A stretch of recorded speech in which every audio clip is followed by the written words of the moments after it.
Hello అండి. Welcome to our channel ముద్దపప్పు ఆవకాయ. ఇవాళ మన రెసిపీ వచ్చేసి శనగ కట్టు చారండి. ఈ కట్టు చారు చాలా బాగుంటుందండి. కమ్మగా, పుల్లగా బాగుంటుంది. మనం పండక్కి బూర్లు, బొబ్బట్లు వండుకుంటాం కదండి. శనగపప్పు ఉడకపెట్టుకుంటాంగా. ఆ మిగిలిన నీళ్ళతో ఈ కట్టు చారు పెట్టుకుంటే బాగుంటుంది. సరే, ఇది ఎలా చేయాలో ఒకసారి చూద్దాం రండి. ఒక కప్పు శనగపప్పు తీసుకోండి. దాన్ని శుభ్రంగా కడిగేసి 1కి 3 చొప్పున నీళ్లు పోసేసి కుక్కర్లో పెట్టేసి ఒక 2 విజిల్స్ రానివ్వండి.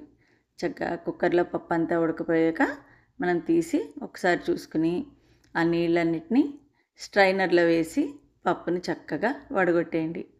ఆ మిగిలిన నీళ్ళు వస్తాయి కదా, ఆ నీళ్ళతో మనం కట్టుచారు పెట్టుకుంటాం అన్నమాట. చూసారుగా ఈ నీళ్ళు ఇలా ఉంటుంది. దీంతో మనం కట్టుచారు పెట్టుకుంటే చాలా బాగుంటుంది. పొయ్యి మీద ఒక గిన్నె పెట్టుకోండి. అందులో ఒక 1 స్పూను నెయ్యి వేసేసుకోండి. ఈ నెయ్యి కొంచెం కాగాక ఒక 1/2 స్పూన్ ఆవాలు, అలాగే ఒక 1/2 స్పూను జీలకర్ర కూడా వేసుకోండి.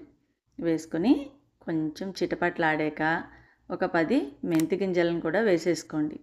3 కలిపి చక్కగా కలిపేయండి. అలాగే ఒక 1/2 స్పూను ఇంగువను కూడా వేసేసుకోండి. వెల్లుల్లి వేసుకునేవాళ్ళు వెల్లుల్లి వేసుకోవచ్చండి.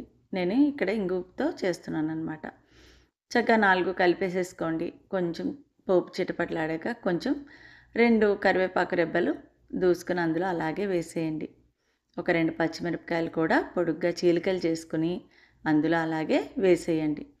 అన్నిటినీ కలిపి ఒకసారి కలిపేసుకుని ఒక పావు ఉల్లిపాయని ముక్కలుగా కట్ చేసేసుకుని అందులో వేసేసుకోండి.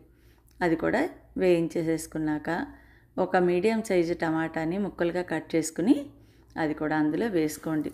చక్కగా ఈ ముక్కలని కొంచెం మగ్గనివ్వండి. కొంచెం టమాటా మగ్గాక అందులో కొంచెం పసుపుని వేసుకోండి. ఒక 1/2 స్పూన్ పసుపు వేసుకుంటే కరెక్ట్గా దీనికి సరిపోతుంది. వేసేసుకుని అది కూడా శుభ్రంగా అటు ఇటు మంచిగా కలిపేసేసుకోండి. కొంచెం మగ్గాయి అని అనిపించాక ఒక ఉసిరికాయ చింతపండుని తీసుకోండి. చక్కగా దాన్ని పిసికేసి జ్యూస్ తీసేసి ఆ జ్యూస్ను కూడా ఒక కప్పు వేసేసుకోండి. అలాగే ఇందాక మనం వడగట్టి పెట్టుకున్నాం కదా శనగ నీళ్ళు, ఆ నీళ్ళని కూడా అందులో అలాగే వేసేసుకోండి. చక్కగా ఇప్పుడు అన్నిటినీ కలిపేసేసుకున్నాక ఒక 1 టేబుల్ స్పూన్ సాల్ట్ని కూడా వేసుకోండి. వేసుకొని శుభ్రంగా అన్నీ కలిపేయండి. అలాగే ఒక చిన్న బెల్లం ముక్కను వేసుకోండి, బాగుంటుంది రుచి. అన్నీ కలిపేసేసి మూత పెట్టి ఒక 10 నిమిషాలు దాన్ని అలాగే మరగనివ్వండి. ఇప్పుడు ఒకసారి మూత తీసి చూడండి.